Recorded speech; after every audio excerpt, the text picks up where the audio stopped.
Okay, let's look at the chords to Oh Donna.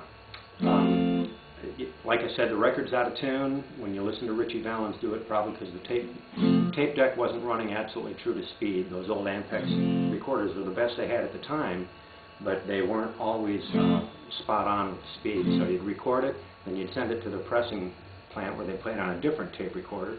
It wouldn't run quite the same speed. And so those old records are a lot of times out of tune with your digital tuner. But I'm pretty sure he was in F. Now, I've never seen a video of Richie, so I don't know if he played his F with a bar chord or whether he played it with his thumb, like a lot of the old timers, and actually you'll still see some current people playing with their thumb, where your thumb grabs the root and your first finger gets these two strings, and you play your E form right there. Now the beginner F that most people learn has two strings under the first finger, and the second finger on the G string, second fret, and the third finger on the third fret of the D string. Now he does a walk, which lets me know that he's probably Oh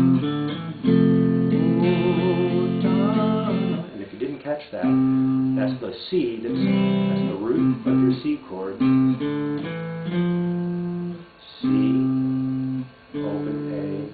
Open D. C, open D, second fret is an E on the D string, right into that F.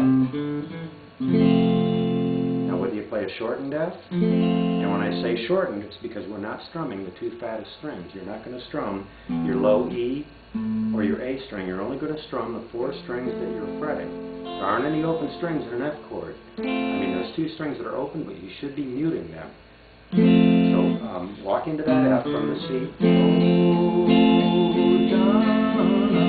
And now the next chord's a B flat. Here's your choices. You can bar the whole chord. Oh Donna. Or now that bar, I've got three strings here, and I finger it a little bit unusual. I'm holding two strings under one finger, and my fourth finger's got that one. You can bar it with your third finger, or you can use all three of these fingers. But at any rate, you've got a B flat under your first finger, and that's the first fret on the A string. Now whether you lay the bar all the way across in order to catch the F on the E string, you can bar all of that, but you still need these three notes, and those are the three notes. They're in an A chord. You play your B flat, it's actually a movable form of the A chord. So you're taking the three notes you hold in an A chord, although you probably finger them either that way or that way or that way down here. But play that A chord either with these three fingers or with this finger. Scoot it up one fret, and then you can either just hold this B flat and then catch these three notes and mute that high string. And I'm muting the high E. I'm not actually barring that. That's only a four-note chord.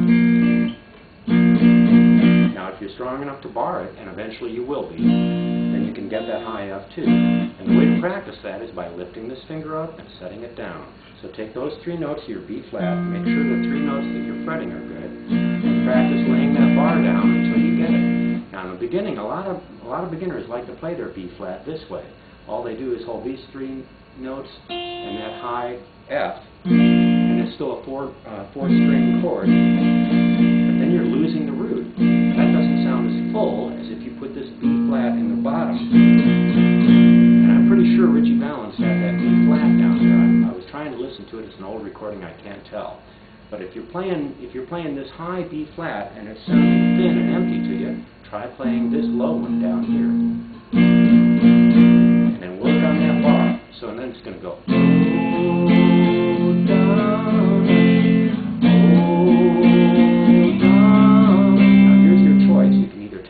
Same A form. Now that's a B flat chord, but we're using a form, the A shape, the shape that we use for an A chord down here.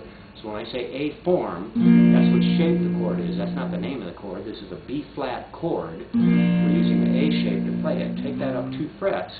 Now we've got a C chord. Now you don't have to play it here. If your bar chord hand is getting tired, you can play this C. So that's your choice. You know, it's fielder's choice. So you can go, Oh Donna, oh Donna, oh Donna, oh Donna. Now Richie Valens got his first guitar quite young. He was actually very good at playing those bar chords, and he probably could play that whole song without his bar chord, cramping up on him. A lot of people can't play a whole song in bar chords without their hand cramping. So your choices are play the F and the B flat, and then give that C chord as an open chord. It'll still work. Oh, Donna, oh, Donna, oh,